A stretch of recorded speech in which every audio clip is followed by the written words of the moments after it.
Today on Hammer and Steel Reviews, we're going to be looking at this Get Dressed for Battle halberd. It's brought to us by, of course, our sponsor, weaponmasters.com. Without their support, none of these videos are possible. So, if you'd like to pick up this weapon, there's Neander on over there. It only comes with the head, it doesn't come with the haft. You got to put the haft on yourself. Just a quick review. It's made of a carbon steel. It's a lower carbon steel, about a 1045. It literally has been like welded together. It looks nice, but it's not really meant for like combat. I don't know if you can see it because it's super bright, but the hammer part is basically two sheets of metal kind of welded together. But the spike's nice. I did sharpen the bill, the axe head a little bit, and we're gonna try it on our ballistics gel head. You know, the halberd, not the halberd, this is not a halberd, this is a poleaxe. So the poleaxe is an interesting weapon because it has the hammer, has the axe, and it has kind of like the spear. And it has the best of all these worlds. And as armor progresses throughout Europe, the weaponry has to change to it as well. And the sword becomes just not quite adequate enough. So you need a versatile weapon, and this is it. This is your versatile weapon. It's got everything you need. It's kind of like a night can opener. So I found the cheapest one I could find, and I want to see what it does to our ballistics head. So not very many people have done tests with this thing on the ballistics head, because why? It's the cheapest ballistics head you can get, but yeah, why not? Let's give it a try. I'll go turn on my slow-mo and we'll get started. So first I'm gonna, put my gloves on. First I'm gonna come around and I'm gonna use the bill, see what kind of damage we can get right into the forehead, just get into the nitty gritty of things. So, all right, let's get started. Here we go. Oh!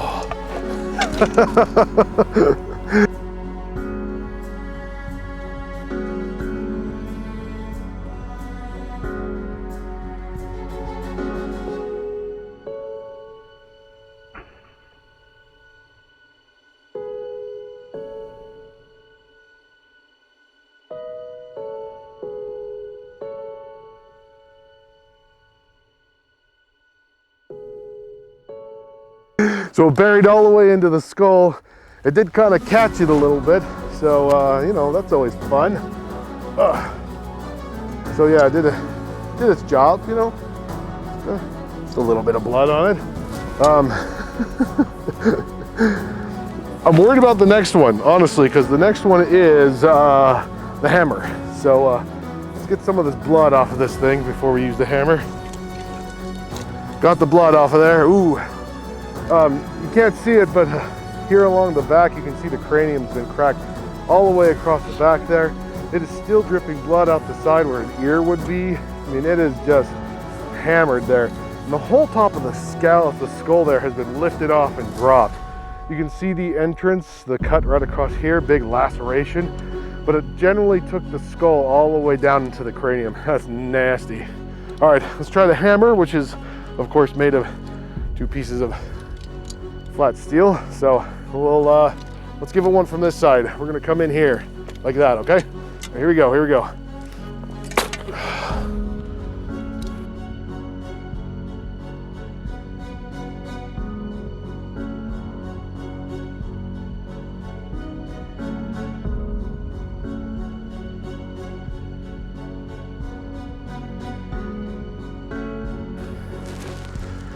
So I don't see any like bending or cavitation or anything like that on the metal. That's pretty nice. Oh, it did spray a little nice. That's fun. I can definitely tell in the cranium here that it's crushed the cranium. It's kind of created a cavity, crushed it inside. So that's fun. Splattered blood all over.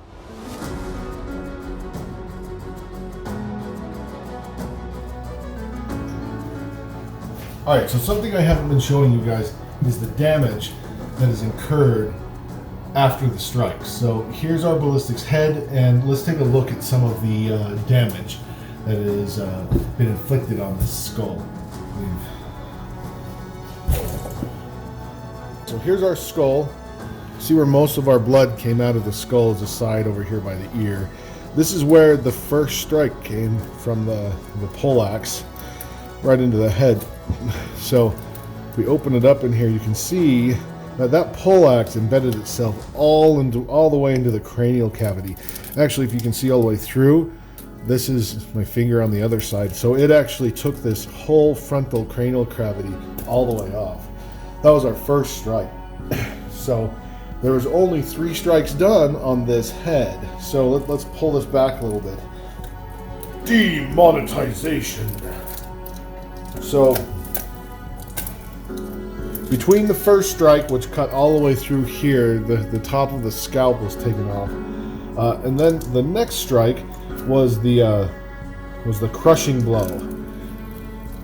Pull this skull, the skin back a little bit. Cool thing about ballistics gel is I'm just going to wash it and dry it, and I'm just going to heat it up and use it again. So you can see there's our cranial piece there, and this is where the next strike hit, right in the forehead right here, and it just turned this bone matter into mush. It is just incredible. Like, even though this is a 3D printed skull, it just turned it into mush. So I did 1 strike here. You can see all of this is just crushed all the way through in here. It would have turned your head into basically mush. So there's the cranial cap. The cranial cap is gone. And then we have a stab in here as well. Let me go clear this out and throw in this particulate in the trash. To clean that out a bit, start pulling the rest of the ballistics gel away from the skull. Interesting thing is when you use the hammer and it turns into the little particles, it embeds these tiny little particles into every little bit. So that would have been little particles of bone shoved into your cranial cavity and into your skull, basically. All right, so this side got crushed. It's all crushed here. All right, so we'll pull the face away now. So the strike crushed this frontal piece here. So we can't get the skull away from the rest of it.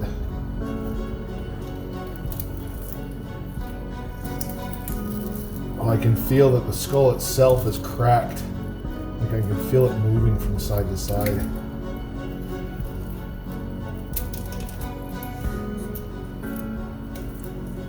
Pulling this away, starting to see, the skull emerging. You can see where the residual blood is on the side.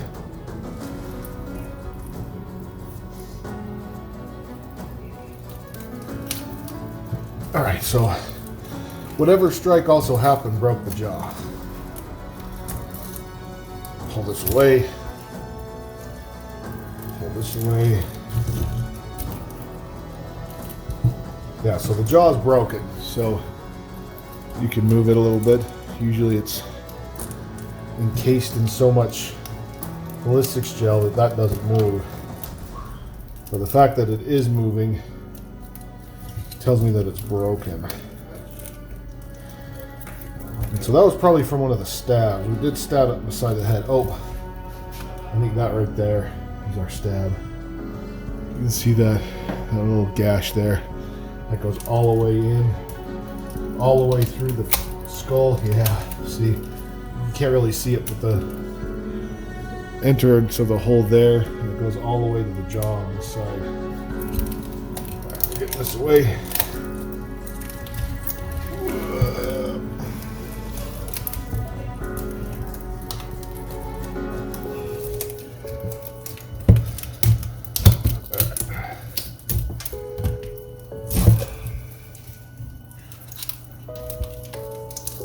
All right, pretty much free.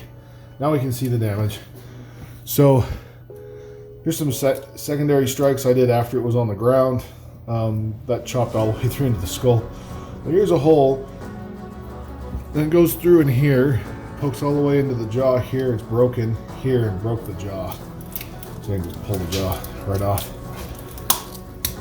Anyway, so that's the damage incurred from the poleaxe, leaving the jaw mandible by itself, separated from the rest of the skull. So massive damage within 3 strikes. Oh, like all the teeth are broken out. You see them, they're all broken on this side. So the amount of damage incurred by that is impressive with 4 strikes. So yeah, it's cracked all the way into the face here. I think that's actually another stab right there. But yeah, 4 strikes. That's all it took to destroy this skull. Just absolutely turn it into mush. So even though it is kind of a cheap warhammer or a cheap poleaxe, it did sustain some bending in the axe head. It's very noticeable. It's not slightly noticeable. It's very noticeable. So that's probably from hitting the wooden stand, actually. So it did sustain some actual damage. The point has sustained a slight amount of bending.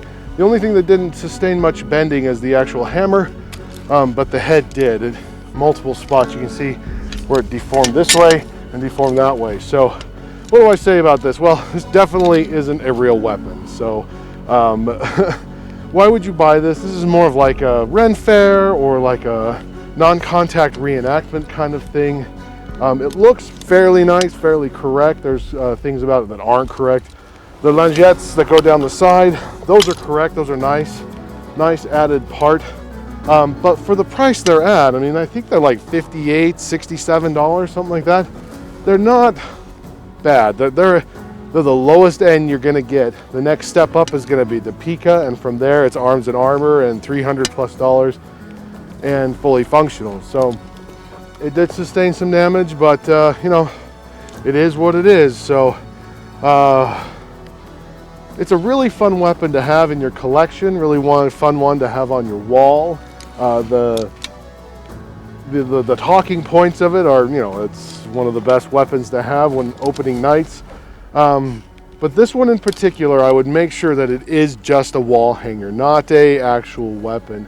Because I just did a few small little strokes and it definitely bent and deformed that head. It's unfortunate because it's really cool. But that's the nature of a sub $100 piece of hardware. Just a quick little bit.